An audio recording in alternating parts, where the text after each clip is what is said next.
வித்தியாசம் கிடையாது கற்றலுக்கு. யார் வேண்டுமானாலும் நமக்கு கற்றுக் கொடுக்கலாம். நம் பிள்ளைகள் நம் வீட்டில் இருக்கிறார்கள் என்றால் நாம் ஏதோ கற்றுக் கொடுப்பதற்காக அவர்கள் வரவில்லை, நமக்கு கற்றுக் கொடுப்பதற்காக வந்திருக்கிறார்கள் என்று கூட நாம் புரிந்து கொள்ளலாம். அதனால்தான் நமக்கு தந்தோர்னு பேர் இல்ல, பெற்றோர்னு பேரு. அவர்களை பெற்றோர். ஒரு புத்தகம் ஏன் வாசிக்க வேண்டும்?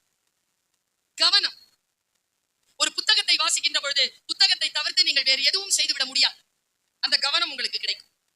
இந்த மாதிரி ஒரு கதை, ஒரு சிறுகதை, குடிக்கிற பழக்கமும் பொண்டாட்டி அடிக்கிற பழக்கமும் இருக்கிறவர் படிச்சீங்கன்னு வச்சுக்கோங்களேன், போலீஸ்காரர்கிட்ட அடி வாங்காமலே திருந்தலாம்ல. வாழ்க்கை நமக்கு பல விஷயங்களை கற்றுத் தருகிறது புத்தகங்களின் மூலமாக. யாரோ ஒருவர் தான் வாழ்ந்த வாழ்க்கை அத்தனை அனுபவங்களையும் பிழிந்து சாராக கொடுக்கிறார். நான் சொல்லுகிறேன், நாம் நம்முடைய வாழ்க்கையில் கற்றுக்கொள்ளுகின்ற விஷயங்கள் மட்டும்தான் நம் வாழ்க்கையில் கடைசி வரைக்கும் நிற்கும். வேறு எதுவும் நமக்கு உதவி கிடையாது. நான் இப்படி சொல்லுகிறேன், ஏன் படிக்க வேண்டும் என்பதற்காக சொல்லுகிறேன்.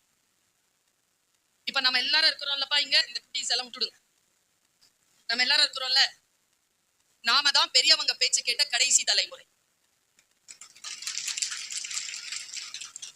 இந்த நண்டு வாண்டு சிண்டு இதுங்க பேச்ச கேட்க தொடங்கி இருக்கிற முதல் தலைமுறை. சரியா? நாம எல்லாம் எந்த மாதிரியான ஜெனரேஷன்ல இருக்கிறோங்கிறது ஒரு புக் பதிச்சேன். பெரிய அறிவு வந்துருச்சுங்க எனக்கு. முதல்ல எல்லாம் இங்க பெரியவங்க என் வயதில் இருக்கக்கூடியவர்கள் இருந்தீர்கள் என்றால் நம்ம எல்லாருமே கொடுத்து வச்சவங்க. ஏன் தெரியுமா? ஃபர்ஸ்ட் இயர் படிக்கும் போது ஃபைனல் இயர் நம்ம கிட்ட பேசாதான் ஏங்குவோமா? இப்போ ஃபைனல் இயர் ஏங்குது, ஃபர்ஸ்ட் இயர் நம்ம கிட்ட பேசாதான். சூழல் மாறி போச்சுங்க. வயதிற்கு இங்கே மதிப்பே இல்லை என்கின்ற அளவிற்கு இளமைக்கும் வேகத்திற்கும் முன்னுரிமை தருகின்ற சமூகம் வந்துருச்சு. இது நான் கல்லூரி ஆசிரியராக இருந்து பணி முடித்த 25வது ஆண்டு வெள்ளி விழா. இந்த 25 இயர்ஸா டீச்சரா இருந்து ஒரு நல்ல விஷயத்த சொல்றேன். நம்ம புள்ள, நீங்க எல்லாம் இருக்கிறீங்கல்ல, உங்க பிள்ளைங்க எல்லாம் நீங்க சொல்றத கேட்கறதே இல்லை, கேட்க மாட்டாங்க. என்ன மேடம் சாபம்? சாபம் இல்ல, நாம கேட்டோமா? இன்னைக்கு போதி மரத்தின் அடியில் ஒரு ஞான துளியாக ஒரு முத்தை வீசுகிறேன். உங்கள் குழந்தைகள், உங்களுக்கு முன்னால் இருக்கும் இளையவர்கள், நீங்கள் சொல்வதின்படி நடக்கவில்லை என்றாலும் அறத்தையும் நல்லதையும் இதோ இப்படி சொல்லிக்கொண்டே இருங்கள். ஏன் தெரியுமா? அவர்கள் நமக்கு முன்னால் அதை நிகழ்த்தி காட்ட மாட்டார்கள். வாழ்க்கையில் அவர்களுக்கு சவால்கள் வருகின்ற பொழுது, அதை சந்திக்கின்ற பொழுது இந்த அறமும் ஒழுக்கமும் அவர்களுக்கு பயன்படும். நல்ல வார்த்தைகளை சொல்லிக்கொண்டே இருக்க வேண்டும். அடுத்த கட்டத்திற்கு நம்முடைய சமூகத்தை எடுத்துக்கொண்டு செல்லக்கூடிய அந்த ஆற்றல் எது? புத்தி தானே, அறிவில் ஒரு சிறு தெளிவு தானே. இதுவரைக்கும் நீங்கள் நினைத்துக் கொண்டிருக்கக்கூடிய எதுவாகவும் உங்களுடைய வாழ்க்கை இல்லை. இன்றிலிருந்து புதிய வாழ்க்கைக்குள் நுழைய போகிறீர்கள் என்பதை விட நமக்கு வேறு என்ன புது வரவு நம் வாழ்க்கையில் இருந்து விடக்கூடும்? நான் இப்படி யோசிக்கிறேன்.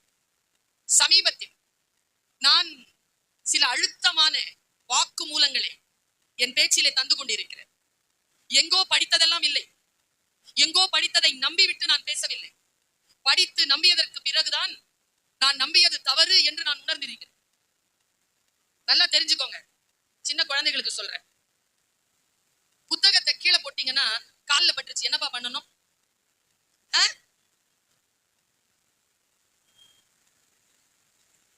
தொட்டுக்கும். உங்களுக்கு தெரியுமா? படிச்சுட்டு சொல்றேன், உலகத்துல நிறைய புக் இருக்கு, காலால எட்டி வச்சு கிழிச்சு நெருப்புல போடலாம். படிச்சாதானே தெரியுது எது சரி எது தவறு. எல்லா புத்தகங்களுமா நேர்வழி காட்டி விடுகின்றன. ஒன்னும் இல்ல, நீங்கள் வேதங்களை வாசிக்கிறீர்களே, அந்த மொழியில் ஒரு கெட்ட வார்த்தை எழுதி கீழே போட்டாலும் எடுத்து கண்ணில் ஊத்திப்போமா இல்லையா? ஏன்? பொருள் தெரியாது, வாசிக்க தந்து. பொருள் தெரியாத விஷயங்கள் எதையும் நம்பாதீர்கள்.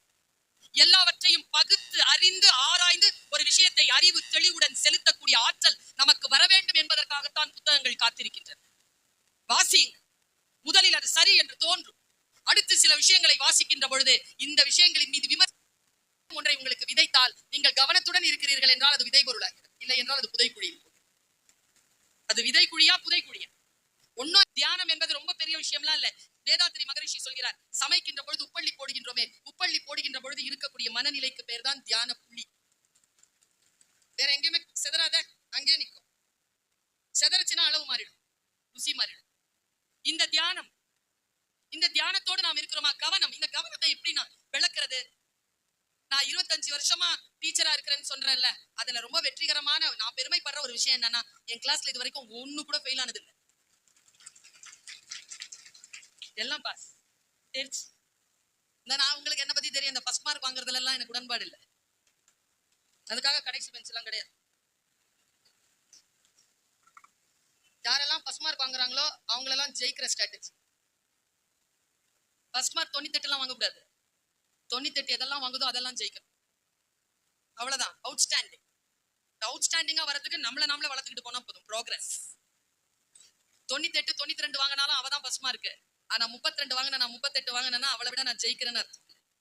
என் கிளாஸ்ல லேட்டா வந்தா கூட பின்னால போய் உட்காந்துடணும். எக்ஸ்கியூஸ் மீ எல்லாம் கிடையாது. வந்தா பின்னால போய் உட்காந்துக்கோ, அவ்வளவுதான்.